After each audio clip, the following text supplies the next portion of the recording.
Bonjour Nora. Et bah déjà, est-ce que tu peux te Bonjour présenter Meriadec. pour ceux qui ne te connaissent pas? Oui, Nora Benabiles. Donc, je suis déléguée à la valorisation, l'innovation et l'essaimage au commissariat à l'énergie atomique à la direction de la recherche fondamentale. Donc, peut-être puis quelques rôles, bien sûr, dans l'écosystème, puisqu'on est d'abord un écosystème national, européen, donc au sein de Medicène, au sein d'Incube Alliance, au sein de l'EIT Santé. Voilà, enfin, il y a différents sujets où on est fiers aussi de porter des sujets communs. Peut-être le CEA, donc vous nous connaissez, le commissariat à l'énergie atomique. On est un animal un petit peu étrange puisqu'on est un organisme de recherche technologique, on n'est pas un EPST, donc on est de droit privé. La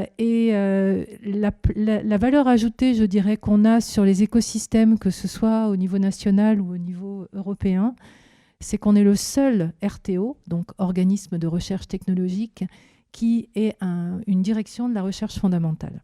Et ça, c'est vraiment quelque chose d'unique.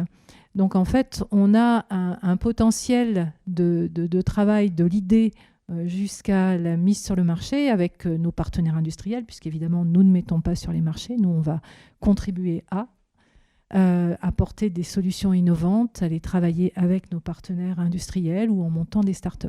Voilà, donc quelques piliers pour la recherche, pour la partie civile du CEA, une direction de l'énergie, une direction de la recherche technologique et une direction de la recherche fondamentale et des grandes missions, énergie, numérique et santé pour ces directions. Voilà. J'allais y venir santé, est-ce que tu peux en dire un petit mot un peu plus détaillé? Oui, donc on a différents instituts en fait au sein de la direction de la recherche fondamentale et de la direction de la recherche technologique qui vont avoir des actions santé définies. Donc je pourrais vous en parler très rapidement. Et la force aussi et la valeur ajoutée par rapport à l'écosystème, c'est que évidemment au sein du CEA, il y a aussi de la microélectronique, du nano, du numérique sur d'autres sujets, des technologies de l'énergie, et qu'en fin de compte, on se rend compte que tous ces apports technologiques et ces savoirs sur les matériaux, sur la chimie, sur la fonctionnalisation, etc., vont être utilisés, par exemple, en santé. Et ça, c'est une force. C'est-à-dire qu'on peut faire appel à d'autres scientifiques chez nous des instituts pour leur dire, ah tiens, tu as un sujet sur de l'IA, sur des matériaux qu'on pourrait greffer sur des nouveaux capteurs qui pourront devenir des medical devices, etc., et qu'on pourrait développer. Donc, c'est une grande force. Et puis, je dirais, pour la partie santé, pour la recherche fondamentale, on est en unité mixte de recherche. Donc, ça, c'est la dernière grande force en fait de la recherche fondamentale, indépendamment des chercheurs, des hommes et des femmes et des hommes, qui constituent en fait notre terreau scientifique, c'est vraiment d'avoir les équipes du CNRS, de l'université, une équipe aussi avec X, avec l'INSERM, pour l'université, c'est Paris-Saclay sur le centre Fontenay-aux-Roses et Saclay, et l'université Grenoble-Alpes, mais pas que aussi. On travaille aussi avec les universités du sud de la France, puisqu'on a des centres à différents endroits. Donc sur la santé, la partie biothérapie, avec les thérapies géniques qu'on va développer, les vaccins, les sujets autour de l'immuno, et qui vont toujours avoir une visée technologie pour la santé. Ça, c'est un point important qui aussi nous différencie. Des sujets autour des développements MedTech qui sont évidemment très présents, que ce soit dans le numérique ou sur les parties plus hard avec des tests diagnostiques. Hein. Vous les connaissez, on a fait le test Prion, test Ebola, on a fait différents tests et puis des contributions à d'autres sujets de recherche. Et puis des infrastructures de recherche. Donc on s'appuie aussi sur 11 infrastructures de recherche. Très clair, il y a beaucoup de choses qui se passent dans la santé. Vous faites vraiment beaucoup de choses avec le CEA. En écosystème aussi, avec nos partenaires. Avec tout le monde, évidemment. Et donc, la première Learning Expedition, elle a eu justement lieu au CEA. Oui. Et ce qui était intéressant, vu que c'est la deuxième aujourd'hui, c'est de savoir un petit peu comment ça s'est passé et comment ça a pu finalement renforcer vos liens avec les industriels de santé. D'abord, ça a été un énorme plaisir de monter ces Learning Expedition avec Marc, avec Marco, avec Stéphanie. Aujourd'hui, on a des discussions incroyables. Et je dirais le board de l'ARIS. Donc, on a eu des échanges incroyables avec nos partenaires et amis industriels.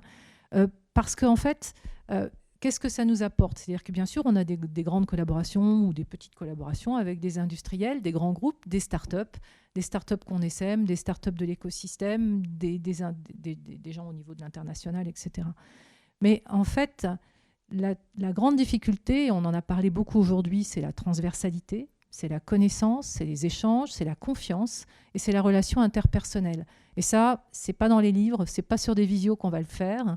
C'est vraiment en rencontrant les gens et en regardant comment on match ensemble. On peut avoir les plus belles technos dans nos équipes. Si elles ne trouvent pas un intérêt à un moment donné pour un utilisateur final, pour un marché, dans un chemin qui se comprend au niveau réglementaire et au niveau financier avec un business model qui tient la route, on n'ira nulle part. Donc les Learning Expeditions nous ont aidés à trouver des chemins entre ce qu'on a dans nos équipes, dans nos innovations et aussi les savoir-faire de nos chercheurs, le besoin industriel. Et on a beaucoup travaillé sur le besoin. Qu'est-ce qu'on attend de ces Learning Expeditions? On avait travaillé sur le concept phase 0, on avait travaillé sur les medtech, on avait travaillé sur les startups, certaines startups santé qu'on a aussi chez nous, les vaccins, les plateformes, etc. Ça répondait à des besoins. Et donc, les besoins, ce sont les industriels qui les ont posés. Et nous, on a cherché à faire une table de correspondance, tous ensemble, entre ce que nous avions dans un écosystème large, encore une fois, et la façon dont on pourrait apporter, et Pascal en avait parlé aussi tout à l'heure, une plus-value en termes de souveraineté. On a une compétition extrêmement forte, c'est des sujets qui me sont chers, avec nos amis américains qui ont fait l'IRA, aujourd'hui, qui est un acte qui est quand même assez dur en termes de... pour les règles du commerce international, et donc qui font que il faut qu'on arrive à remettre de la R&D en France avec les partenaires industriels. C'est très important, et dire venez, on a des choses formidables dans nos laboratoires et dans nos équipes, et on peut tenir la distance, et on peut monter des sociétés et contribuer à des innovations qui sont extrêmement importantes, même si les marchés en Europe, le marché de la santé en Europe n'existe pas, le marché unique de la santé en Europe, et qu'on a comme grand compétiteur le marché unique américain. Donc voilà, et c'est une des difficultés qui fait que travailler avec les industriels nous permet d'être plus pertinent, plus percutant, et puis pas qu'avec les industriels, aussi avec les investisseurs, pour arriver à trouver des chemins pour aller sur ces marchés et faire en sorte que nos projets, nos startups, mais aussi les produits qu'on développera avec les industriels, trouvent un marché.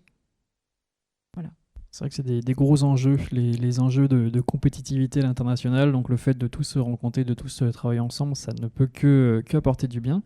Et une dernière grande question, quels sont peut-être les points forts que tu identifies sur ce format de Learning Expedition? Moi, j'ai trouvé que c'était très sympa parce que il n'y avait pas de contraintes. On était dans l'échange qui était simple, travaillé. Il était travaillé, mais je dirais simple. Les enjeux qu'on a mentionnés, c'était des enjeux de connaissance, de construction, des enjeux de confiance et d'aller plus loin ensemble en tant qu'écosystème.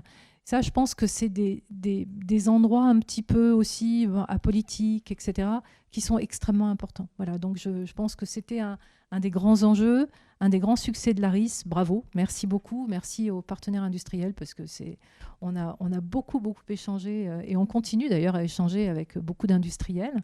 L'objectif n'est pas forcément de faire du chiffre des projets, des choses comme ça. C'est vraiment de dire, OK, il y a des choses qu'on va faire et qui vont être dans la collaboration scientifique, dans des grands projets, etc. C'est bien sûr. Mais est-ce qu'on ne peut pas essayer de travailler pour la next step et comment on va la faire ensemble? Voilà. Merci beaucoup, Nora. Merci à vous et puis merci de m'avoir invité aujourd'hui. Merci à tous. Avec grand plaisir. Merci beaucoup pour ce retour.